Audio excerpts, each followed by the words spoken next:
Darn, thank you very much for the introduction. And for the bad guys on the other side of the hedge, I mean, what's the story?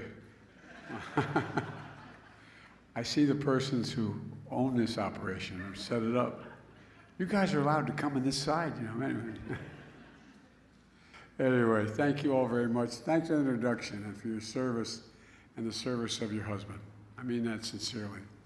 You know, I spent a fair amount of time, I guess I was in about 34, 35 times in Afghanistan and Iraq. And you were at Camp Victory where my son was at camp. His hooch was only about a couple hundred yards from that burn pit. And he came home with stage 4. He went as the healthiest guy in his division, not division, his regiment, and came home with stage 4 glioblastoma. So we owe a lot of folks. You know, a lot of you here are veterans of Iraq and Afghanistan. As I said, I visited both war zones as a senator and vice president a lot, and some godforsaken areas that you were assigned. And I watched you. I observed your incredible courage firsthand, not a joke. That's why you reinforced my belief that veterans are literally the spine, the very sinew of what America is. Not a joke. 1% of you serve and protect the other 99%. We all owe you. You know, I just met a few folks who work with Jill, my wife, First Lady. She started an outfit called Joining Forces when she was the First Lady to make sure that we took care of the military families while the people were deployed. What people don't realize is a whole lot of folks were deployed in those 2 wars who were in fact not career military. National Guard, we had a significant number of National Guard, almost at 1.50% of the fighters in National Guard. And you know, there are a lot of empty dinner tables at night. At least when you're on a base, you're with other people who know what you're going through. But most people had no idea that the National Guard captain or corporal was in fact deployed.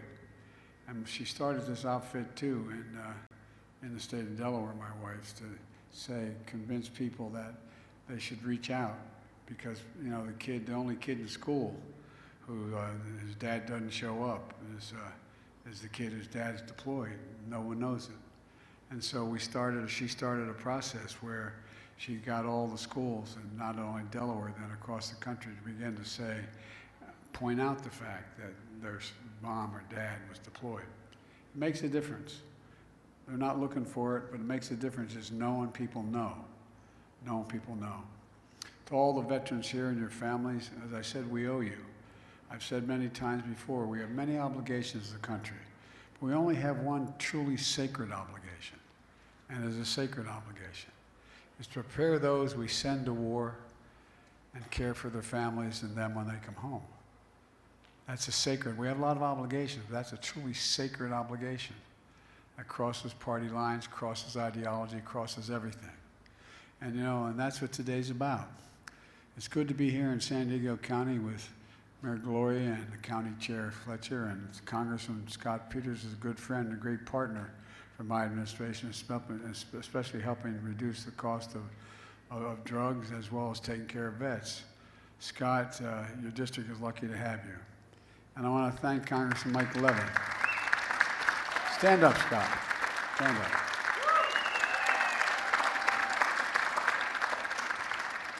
Well, this guy's the real deal.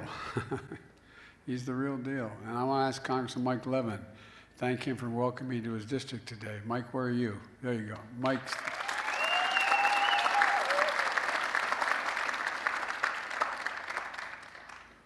Mike and I have a lot in common. We both married way above our station. Mike's hell of a guy, a champion for his constituents, especially veterans who live here. You're not far from Pendleton, across the street, figuratively speaking. You know, and that's why in my State of the Union address I said that I laid out what I called a unity agenda, an agenda that everybody could agree on 4 big things. I laid a lot more, but 4 big things. 1, deal with the opioid crisis.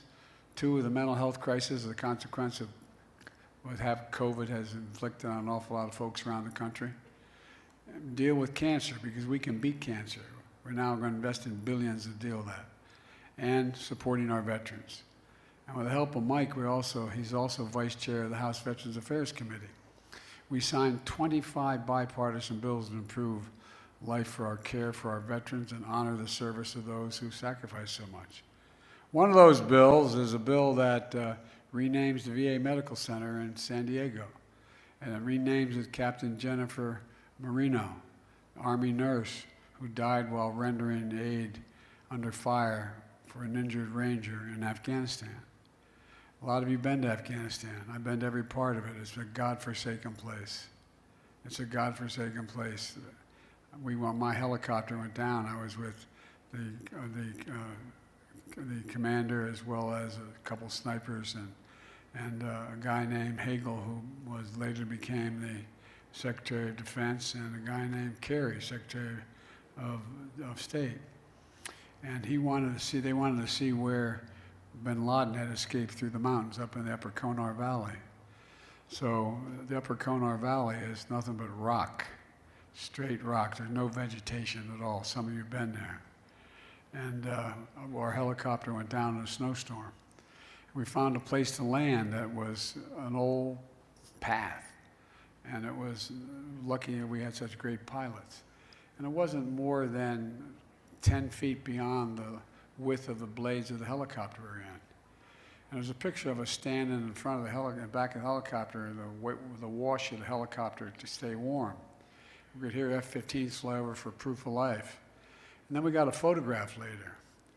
There were a group, Delta Force, chasing the Taliban 2,000 feet above us, carrying 60-pound packs. And I'm thinking to myself, God almighty, what these guys do. And then when they couldn't get down, they said, we're going to have to get down, just go up about the height of the building at a grade about, I guess, I don't know, 30%. And we're struggling like hell to get up this shale, just to get over top of all of us. We thought we were in pretty good shape. And I'm thinking to myself, those guys are a couple of thousand feet above us. Anyway, I just think that I don't think I know, we have the finest military in the history of the world. Not a joke, the history of the world.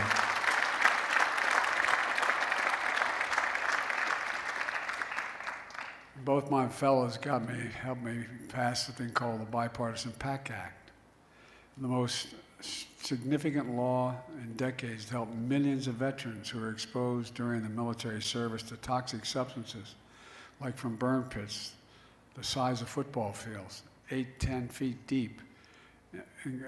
Just an incredible place where they incinerated waste of war, tires, poisonous chemicals, jet fuel, and so much more. And we found out, just like after those firemen after 9/11, fighting that blaze, that toxic smoke caused a lot of deaths, caused a lot of cancer, caused a lot of problems. So when they came home, many of the fittest and best trained warriors were not the same. They came home with headaches, numbness, dizziness, cancer. The PACT Act empowers the Department of Veterans Affairs to determine more quickly if a veteran's illness is related to toxic exposure. And for the families or veterans who died of toxic exposure, it means monthly stipends, life insurance, tuition payments for their kids to get to school. It's the least we can do for them. The least we can do for them. And folks,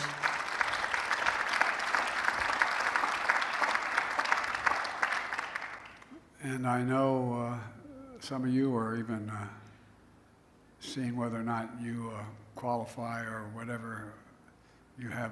Anyway, I won't go into it, but it's tough stuff, but we have an obligation. And the way the American Rescue Plan that I signed with Mike's help invested $17 billion in the VA, Veterans Affairs, mental health, and suicide prevention. As a lot of the veterans here know, more vets are dying on a daily basis, monthly basis from suicide than in war. More dying from PSD than in war. It was averaging 21 a month. And guess what? You know, some of you are vets know you'd have a family member call and say, he got to come in, he needs help. And I said, we can't do it right away. Can you come in 3 days? That ends.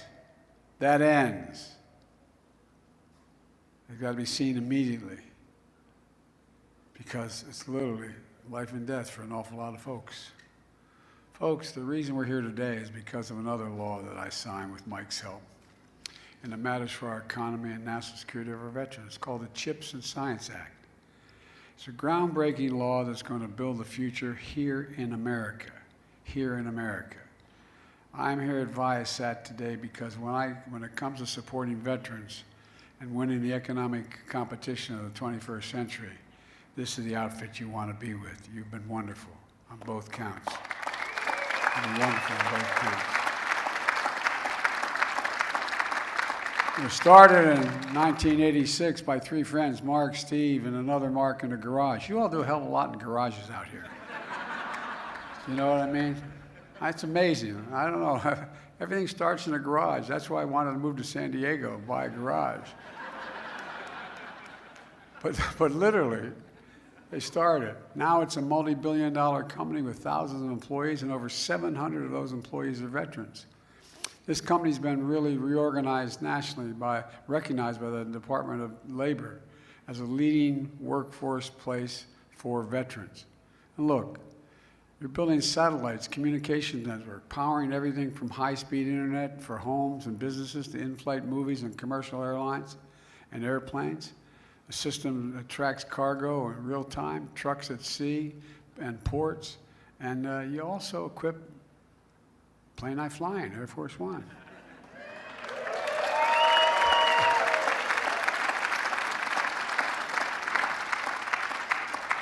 And other Air Force aircraft. I often say, they say, what's the best part of being president? I say, the plane doesn't leave till you get there. That's the best one. But you're in real trouble if you're not on time. What you do here at this company really matters. So much of it depends on semiconductors, those tiny computer chips the size of a fingertip that power our everyday lives and power more and more of what we need. Smartphones, automobiles, washing machines, hospital equipment, you name it. America invented these chips when we went to the moon. America invented the computer chip. And we led the industry for decades. Then something happened. America stopped investing in America. We stopped investing in America. American companies went overseas for cheaper labor. American manufacturing got hollowed out.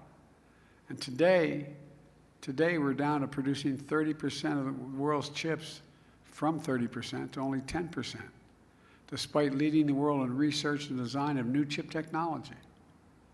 But we knew we had to do something to change that. I knew we couldn't rely on the supply chain because of whether it was a pandemic or political decisions made in China, Taiwan, other places that were not going to sell us the chips. It was having a profound impact on a lot of companies, including this one, and our ability to make these chips. That's why I worked so darn hard to write and pass the CHIPS and Science Act to turn things around. And it has had and it has in a big way turned things around. We learned what I did. I contacted a number of the leading companies in the world and in the United States and said, are you more inclined to invest in something you need if the federal government's making a significant investment? It's not state planning. Are you inclined to do that? And to a company, they said yes. We learned the companies will follow if the federal government invests in industries that we know we need and we're prepared to help in. That's the message I got from a large number of CEOs in the Fortune 500 companies. So the CHIPS and Science Act invests $52 billion to supercharge our efforts to make semiconductors here in America. It's stimulated an enormous response, unlocking private sector investments across the country more than ever before in such a short time. Hundreds of billions of dollars. I was just in Syracuse, New York, where I went to law school. And the company called Micron is investing $100 billion to manufacture chips, the biggest investment of its kind ever in American history. $100 billion. Before that, I was down a little further down in the middle of New York. And an outfit called IBM. They're investing in these chips for serious anyway, I won't go through them all, but, you know, 10,000 jobs at that facility in Syracuse, including construction. And it generates 50,000 jobs across the community. Because all these people working at this place, they go places to eat, they get their hair cut, they buy cars, they do all the things they need to do. Intel Corporation. Intel, we decided to invest, and I spent time with the CEO down there outside of Columbus, Ohio, making $20 billion investment to start in a semiconductor facility on 1,000 acres, what I refer to as the Field of Dreams, just outside of Columbus. It's going to create thousands of jobs, construction jobs to start with. How many union guys here? Guess what? Everything I do is all union, prevailing wage. Because it generates a lot of activity as well. And go down the line, IBM, SK Corporation, other companies, even foreign companies are investing tens of billions of dollars, making us once again the hub of advanced manufacturing. And where is it written that America can't be the leading country in the world for manufacturing? What the hell happened to us? Well, now, just since I've been president, we've created 700,000 new manufacturing jobs thanks to those two congressmen. Not a joke. The fastest rate in 40 years. And here's the big difference. Instead of us sending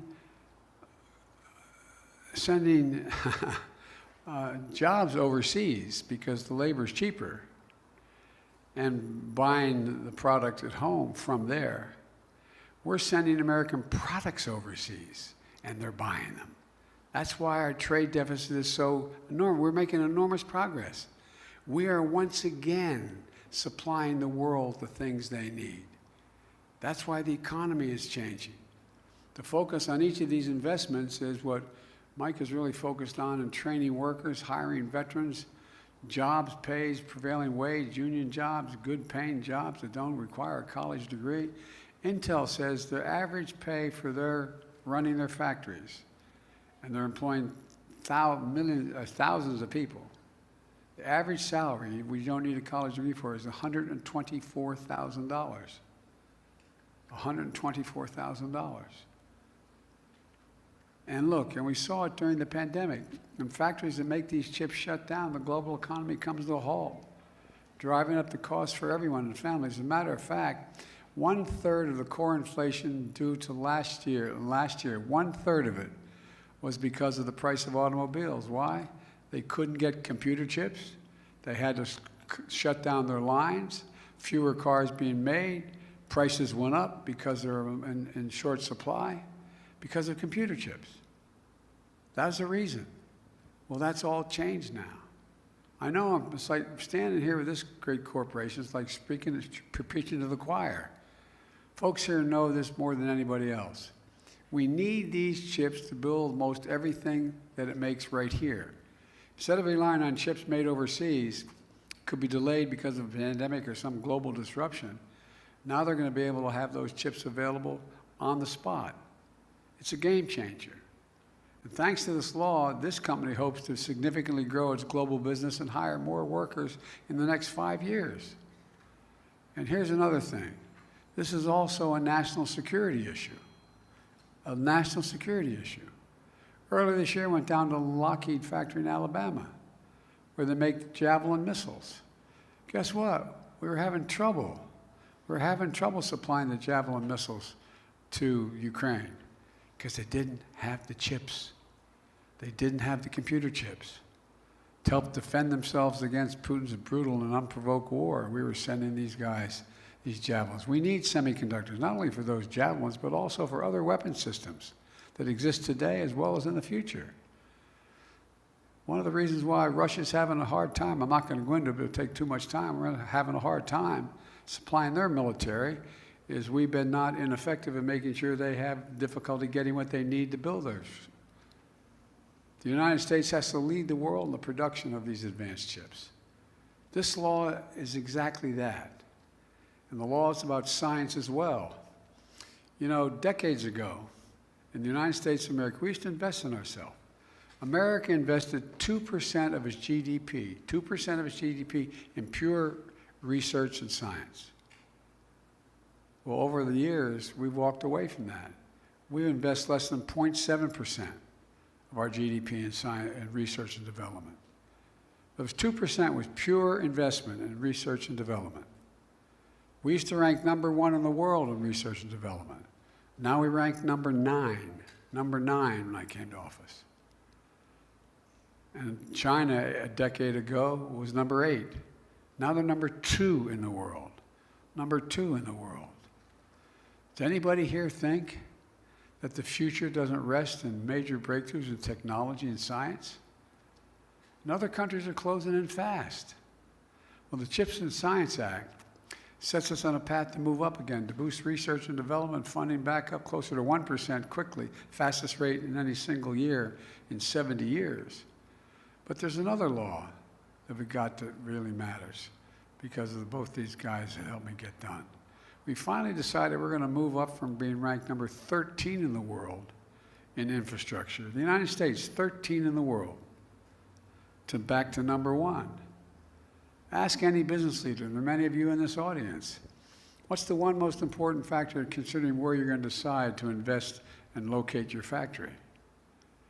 Well, it's whether you have a means to transport products around the world quickly, safely, and well. It's whether the employees have safe and thriving living places to live.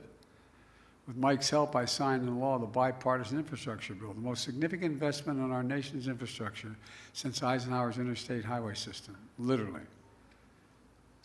It's a lot of money. $1.2 trillion, a lot of money. I also want to thank Scott. He was a prime mover as well. For example, I know a thing or two about rail corridors. I know about the Northeast Corridor. The joke is, when I was in the Senate, they called me Mr. Amtrak. I commuted 250 miles a day for 58 miles a day for 36 years because my wife and daughter were killed when I first got elected, and I started going home because I had the family help take care of my kids and never stop. So I know a lot about corridors. I know a lot about their impact on things, the Northeast Corridor. Because of the billions for rail in this new law, because of Mike and Scott's leadership, we're going to make sure the second busiest rail corridor in America, connecting San Diego and Los Angeles, is going to be open and running for a long time and quickly. We have the money to get it done. We have the knowledge to get it done. Look, folks, I came here because it's an example of one of the bright spots we're seeing across the country, where America is reasserting itself. As simple as that. 10 million new jobs in 20 months. This morning I learned that we added another 261,000 jobs this month. And by the way, New York Times media reports they call the report the Goldilocks report. I have my shotgun waiting for the wolf. Look, unemployment's not it went up 0.2% to 3.7%, among the lowest in 50 years. Unemployment among veterans is historically low. Putin's invasion of Ukraine sent gas prices soaring around the world. Because of actions we've taken dealing with the petroleum reserve and other things, prices are coming down here at home. They're now down $1.22 since their peak this summer. Folks, our economy continues to grow and add jobs even as gas prices continue to come down. But we got a lot more to do. But we also know folks are still struggling with inflation. It's our #1 priority. That's why, with Mike's help and Scott's help, I signed the Inflation Reduction Act to bring down the cost of everyday things that we talk about around the kitchen table. My dad used to say everybody needs just a little breathing room.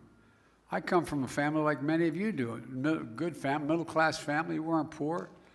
My dad, we lived in a 3-bedroom split-level home in a development, 4 kids and a grandpa. And thin walls from my parents, but all kidding aside, everything that happened, was at the kitchen table. When the price of gas went up, we talked about it. It was a problem. It was a decision. But it's all, what are the bills people have to pay every month, a lot of people? Well, guess what? Every month, a lot of people have prescription bills they have to pay on a regular basis. Every month, they have health care premiums, energy costs, cost of heating their homes. And how much of that is critical to working and middle-class families? What can you do about it? Well, I'm working like hell to deal with the energy prices. I'm going to have a little, as I said, come to the Lord talk with the oil companies pretty soon. But here's the deal. Take prescription drugs. We pay the highest price for prescription drugs of anywhere in the world. The same exact drug made by the same exact company. That drug sold in San Diego and that drug sold in Paris is considerably cheaper buying it in Paris. Same company, same drug, same everything. So we decided, I've been trying to do it for a long time when I was a senator and vice president, take on big pharma. Been trying to do it for a long time. But this time, we beat them. The law gives Medicare the power now to negotiate lower prescription drug costs, just like it's given VA. The only outfit that couldn't negotiate prices was Medicare. VA does that. VA negotiates what they'll pay for a certain drug. We're also capping seniors' out-of-pocket costs for prescription drugs beginning January 1st at a maximum of $2,000 a year. Even if they're paying $10,000, $12,000 for a cancer drug, they will not have to pay more than $2,000 a year, period, for the drugs. It's a life-changing event for many seniors. And by the way, the other thing is if Big Pharma continues to raise the price of their products above the cost of inflation without making a significant change in their product, guess what? They're now going to have to write a check to Medicare to cover the difference between what they charge and the price of inflation. Folks, you know, and by the way, last year, they raised the price of 1,200 everyday drugs you all take. 1,200 particular drugs. Faster than the rate of inflation and faster than any time in history. Beginning in January, that stops. We're capping the cost of insulin. Many of you know people who are dealing with insulin for diabetes. They pay somewhere between $400 and $700 a month. You know how much it costs to make it? I spoke to the guy who invented the insulin. He said he didn't patent it because he wanted it available for everybody. It cost $10. T-E-N, 10. Counting packaging, $15. So guess what? We capped the price at $35 instead of $400 because people are going to be able to take those drugs. And I'll bet you know somebody. I was in Virginia doing a town hall. A woman stood up and she almost started to cry in mission. She said, I have 2 children. Both have type 1 diabetes. We have to split the insulin. I can't afford it. I can't afford the insulin. We're capping the cost of insulin, as I said, for seniors in Medicare at $35 a month to deal with their diabetes instead of that $400 like so many are now paying. In addition, we're making the biggest investment ever to deal with the climate crisis. I know you all know there's no climate problem. I know you know that. That's why I spent a lot of time in Arizona, New Mexico, California, all through, flew up and down the state with your governor and those wildfires. I know that just happened. Come on. We finally got to the point where no one's denying that we have a climate problem. But I was able to get not all I needed, but $369 billion put in that bill.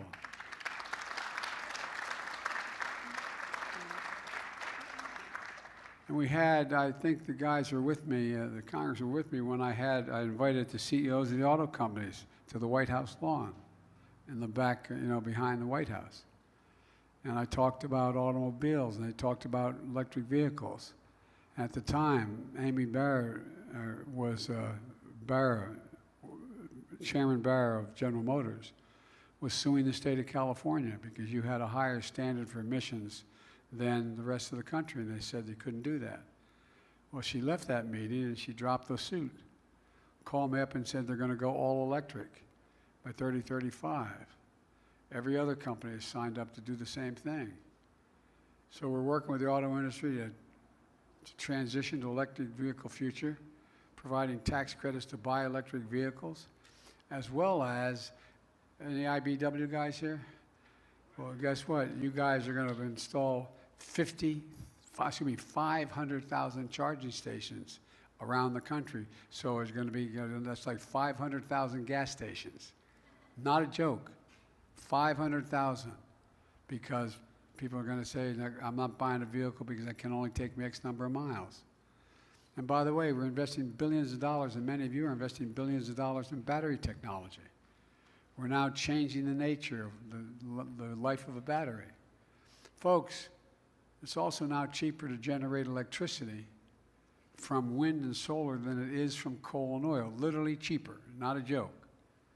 And so we can accommodate that transition. I was in Massachusetts about a month ago on the site of the largest old coal plant in America. Guess what? It costs them too much money. They can't count. No one's building new coal plants because they can't rely on it, even if they have all the coal guaranteed for the rest of the existence of the plant. So it's going to become a wind generation. And all they're doing is going to save them a hell of a lot of money, and using the same transmission line they transmitted the coal-fired electric on. We're going to be shutting these plants down all across America and having wind and solar. We're also providing tax credits to help families buy energy-efficient appliances, whether it's your refrigerator or your coffee maker. We're going to put solar panels on your homes, weatherize your home, things that save an average, the experts save a minimum of $500 a year for the average family. Look, we're doing all this while we reduce the federal deficit. I hear from my friends in the other team that those big spending Democrats, well, I inherited a gigantic deficit.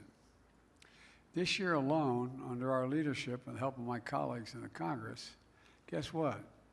We cut the federal deficit this 1 year by $1.4 trillion, more than any time in American history. Any time.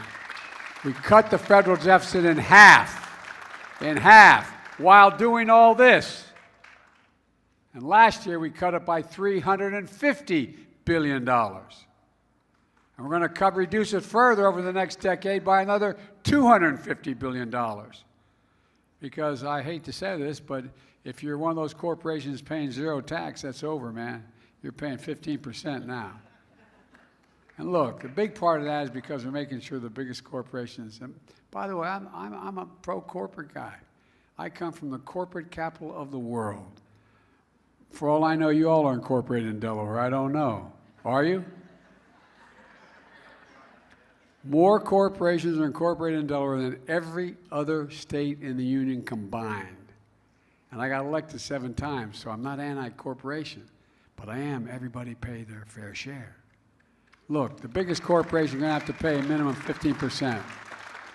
Look, the bottom line is we made a lot of progress over the last 20 months to build the economy from the bottom up and the middle out instead of the trickle-down economics that failed us the last 40 years.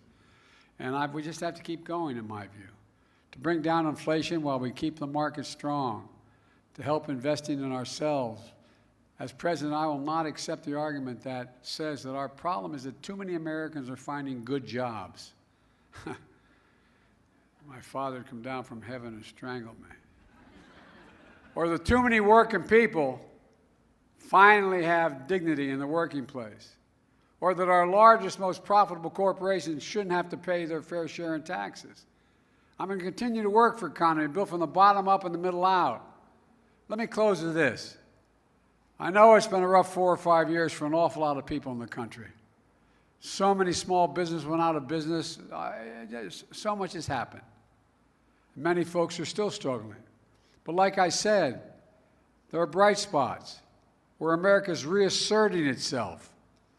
Look around at all of you and our nation veterans. I've never been more optimistic about our future. The young people in this country, from 18 to 30, they're the best educated, least prejudiced, most engaged generation in the history of America. Look, our best days are ahead of us. They're not behind us. We just remember who in the hell we are. We're the United States of America. There's nothing, I mean it, there's nothing beyond our capacity, nothing beyond our capacity if we work together. We're the only nation in the world that's come out of every crisis stronger than when we went in, and we're going to do it again. So God bless you all and make